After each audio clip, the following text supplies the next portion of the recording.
Hey guys, Josh from soccerreviewsforyou.com, bringing you my review plus on-feet video of the Puma evoPOWER 1 in the latest black, grenadine, and white colorway. Now inside the box, all you get are the shoes themselves. They do not come with any extras. So let me get these guys out of the box really quickly, and we'll take a closer look at a colorway release of the evoPOWER 1 that didn't seem to be very widely spread, at least in North America.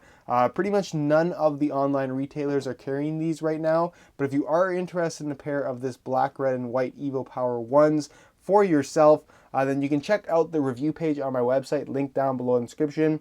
On that page, you'll find buy it now links for this exact colorway, whether you're located in North America or even in Europe. So again, if you're interested in this shoe in this exact colorway, check out the review page, linked down below in the description. Now in today's video, we're going to be talking about everything you need to know in regards to the very underrated Puma evoPOWER 1. Puma is definitely third place to Nike and Adidas at this point in time in terms of popularity. But as far as what the evoPOWER 1 has to offer, it's a very compelling shoe and arguably one of the most unique shoes currently out there on the market. And we're going to talk about all the details you should know about the evoPOWER 1 in today's video. So with that being said, let's get on to the review. To start things off, let's talk about the colorway. Now the official listed colors for this evoPOWER 1 is black, grenadine, which essentially is this red color, and white. So very straightforward. This is the first synthetic version of the evoPOWER that we've seen in black. Obviously we had a blackout and whiteout edition in the leather upper variation, but to me it almost defeats the purpose of the whole evoPOWER design to even go for the leather variation. The synthetic one is definitely the one to buy if you ask me. So as far as the upper is concerned, it's pretty much all black. As you can see, you have a predominantly black sole plate, the black laces, the black heel liner, even some of the support frame on the outside, the EverFit cage, is also black in color. Just like the rest of the synthetic evoPOWERs as well, it does have that kind of shiny spiral-like pattern on the inside, which seems to be particularly noticeable on the darker colors, especially when you have a black base. So it does give it a little bit of vibrancy. If compared to other black shoes out there on the market, it's a little bit unique in that regard. But overall, if you're looking for something low profile, this colorway is definitely going to do that for you. You have your white accents again on the medial side in the form of the external EverFit cage, the little outline in the detailing here on the graphics, your evoPOWER 1 branding, and then the little accents in the sole plate as well. And then this grenadine color, or red, isn't particularly vibrant either. It's kind of like a dull red, has more of a matte finish to it. You have your Puma branding here on the lateral side, your Puma branding here on the medial side. The little cutout here at the back of the heel is also red in color. And then of course, some of the studs are also red. So that's pretty much it as far as the colorway is concerned. Leave your thoughts and opinions on it down below in the comments section. Do you like this one? Do you prefer the more vibrant colorways? Why or why not? And with that being said, let's move on to the performance features that the evoPOWER 1 has to offer. What makes the evoPOWER 1 so unique is the way it was designed and the concept behind the design. Now the evoPOWER 1 was designed around natural shooting mechanics, where Puma really wanted to replicate the natural flexibility that you get from striking a ball barefoot in the form of a soccer cleat. They did some testing and research and came to the conclusion that the extra flexibility that you get from your foot and toes when you strike a ball barefoot leads to an increase in power, but they also found that a little bit of extra padding on the shoe leads to an increase in accuracy. So what they've done is they've kind of incorporated the two into one single shoe, creating a shooting or power boot, if you will, without any kind of rubber striking elements, which is kind of an interesting thing. Now please keep in mind that this shoe will not increase the power of your shot, but it certainly will offer an extremely unique and very positive striking experience. Now to explain this concept and how the shoe is supposed to work, you have to start off with the sole plate, which is made entirely from P-backs, and it features the gradual stability frame, which is this little kind of stiffener bar through the midfoot that is stiff enough to remain supportive, but also doesn't lack flexibility. Now you can see the forefoot area is very, very thin. It's made from P-backs. It even has these little flex grooves in between the studs themselves. And what this allows the shoe to do is to flex backwards. So when you shoot the ball, your toes can naturally curl back, and should you strike it properly, it's not going to happen every time. You'll get that little bit of flex back from the sole plate itself, which is a very interesting concept. It's not necessarily something new. It's not necessarily something you've never experienced from a pair of soccer shoes before, but on the evoPOWER 1, it is by design, and for that reason, a little bit more noticeable than perhaps a thinner, flimsy sole plate that isn't necessarily supposed to bend back.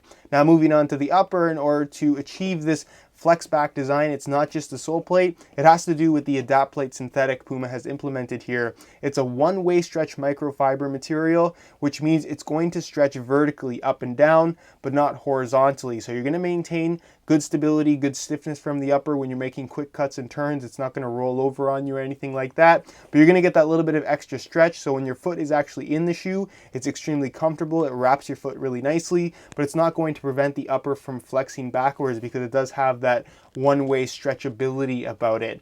Now, as far as the synthetic upper itself is concerned, it is on the thinner side, but it doesn't lack that very slight amount of padding. So it's a barefoot feel, but kind of with a twist. It reminds me a little bit of what you're going to find from the Hypervenom Phantom from Nike in terms of overall feel, but at the same time, very different. It does have a very slick, kind of smooth finish about it. So in terms of extra grip on the ball, you're not really going to get much at all, which is something that I personally don't mind. Kind of has a leather-like type of finish to it in terms of just how it feels on the ball.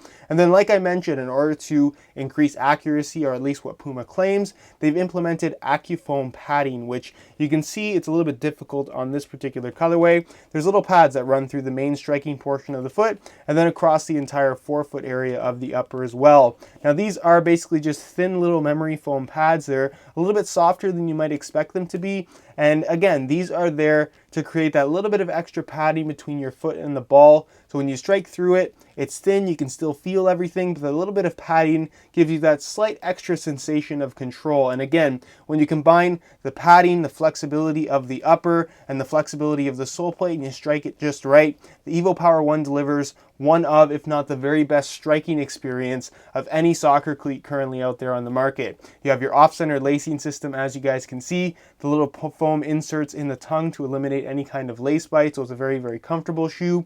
You have your external EverFit cage here on the medial and lateral side that honestly I think are more for show than actually going to provide any kind of additional support. It's kind of in an odd area, but again, stability is not an issue, so really not complaining about it whatsoever. Moving on to the rear portion of the shoe, it is a little bit lower cut, almost like a speed boot, has kind of an interesting rounded shape at the back with this little kind of oval rubberized cutout, and essentially that's actually a cutout in the material replaced by this rubber piece to fill in the gaps that allows for extra flexibility. So again, when your foot is flexing, it's not going to be prevented at the front, and it's not going to be prevented at the back. This little cutout also makes for a very comfortable feel where you're not going to have any kind of irritation at the rear portion of the shoe. The inside of the heel liner is lined in a textured synthetic leather material with plenty of extra padding, so again, comfort is really, really good from right out of the box. The insole is fully removable, features a mesh liner on top, one single layer of foam with these two little perforated foam inserts in the forefoot as well as in the heel, so step-in comfort again is really, really good. And then moving back to the sole plate, we have the evoPOWER 1 stud pattern where you have bladed studs in the heel, several bladed studs in the forefoot for more stability, and then these aggressive, fairly long, narrow profile conical shaped studs in the forefoot that are going to provide lots of grip when pushing off, plenty of traction when you're making those quick cuts and turns, but also nice maneuverability when you're planted, not preventing you from twisting and turning. So overall, it's a great stud pattern, more of a speed boot oriented stud pattern. Reminds me a lot of what you get from the Evo Speed line from Puma, but maybe just a little bit more stable because of the bladed studs. But overall, if everything that I explained sounds good to you, you're probably going to have a very, very positive experience with the evoPOWER 1. Another nice thing about the evoPOWER 1 design is that it's very versatile in terms of what it has to offer. Yes, it's technically a shoe designed around striking the ball, which would generally mean that the shoe would have a little bit more weight to it, just in comparison to past power boot models from Puma as well as other brands. But with the evoPOWER 1, because of the way it's made, because of the materials Puma has implemented, it's actually surprisingly lightweight, which kind of makes it a power speed boot hybrid, if you will. So we're going to weigh this pair for you today in real time. Please keep in mind this is a brand new pair in a size 9.5 US. Going to throw it on the scale, and you can see that they weigh in at 7 ounces exactly, so very, very lightweight. Again, there are speed boots that weigh even more than the evoPOWER 1. So if you're looking for that unique striking experience, a barefoot hybrid type of sensation when making touches on the ball, and of course a lightweight feel on your feet, the evoPOWER 1 has exactly what you're looking for. Alright, here's a look at the evoPOWER 1s on feet, and just one more thing on the colorway itself. Please keep in mind that this is a shiny black upper, so it will reflect the light, and it won't be as low profile as a standard black leather shoe, for example. Now, in terms of how these things fit and feel from right out of the box, they feel really, really good. It's a very comfortable shoe, considering that it does have a tighter fit overall, but because of the overall shape and that stretchable Adapt Light synthetic upper, it just feels really good with no real break-in time required, in my opinion. As far as the width is concerned, it does have a wider fit for a tighter fitting shoe. It isn't excessively wide, but I think it will be suitable for most foot types. Please keep in mind that it won't have a ton of stretch to it after break-in time. The way it fits from right out of the box is more or less the way it's going to fit for the majority of its lifespan. The toe box is also worth mentioning because it does have that kind of anatomic shaping that we've come to expect from Puma shoes. It's not as extreme on the evoPOWER 1 as what we've seen on past models, but just know that it's not a perfectly rounded toe. It comes to more of a point at the big toe and then kind of curls around to the natural shape of your foot. I have no issues with this. I find it to be very comfortable. I actually quite like how it feels as well as how it looks, but I know it does bother some people. So if it was a concern for you, I really wouldn't worry about it too much, unless of course you've tried it in the past and didn't like it. But I think again, for most people, it's not something you're really going to notice, and you get used to it very, very quickly. As far as sizing is concerned, I'm wearing a size 9.5 US as opposed to my usual size 9, just because I find these run about a half size small, and that's really how I'd go about recommending a size for you. If you are interested in a pair of these for yourself, I'd recommend going half a size up for the best possible fit, because like I said, they seem to run about a half size small. Alright guys, that's it for my review of the Puma evoPOWER 1 in the black, red, and white colorway. It's a good looking shoe and a great performer overall. If you're really looking for something different that also performs the part, the evoPOWER 1 is one of the most unique shoes currently out there on the market, and one that I can highly, highly recommend. It's one of my personal favorites to wear, for good reason. If you guys do want more details on the overall performance, be sure to check out the full written review on my website, linked down below in the description of this video. I'll also leave an annotation on screen to my playtest video if you want to see these shoes in action. Also on that review page linked down below, you're going to find buy it now links with the best prices online, along with exclusive SR4U coupon codes, allowing you to pick up this colorway as well as all the other colorways of the evoPOWER 1 below their retail price. So be sure to go ahead and check that out if you're interested in a pair of these for yourself. If you enjoyed today's video, found it helpful and informative, be sure to support it with a like. That would be greatly appreciated. If you have any questions or suggestions at all, leave those down below in the comment section. I definitely will get a response out to you. Subscribe if you haven't already for daily videos on all the latest and greatest soccer gear. You can find all of my social media information also linked down below in the description. And other than that, guys, hope you enjoyed today's video. And as always, thanks for watching.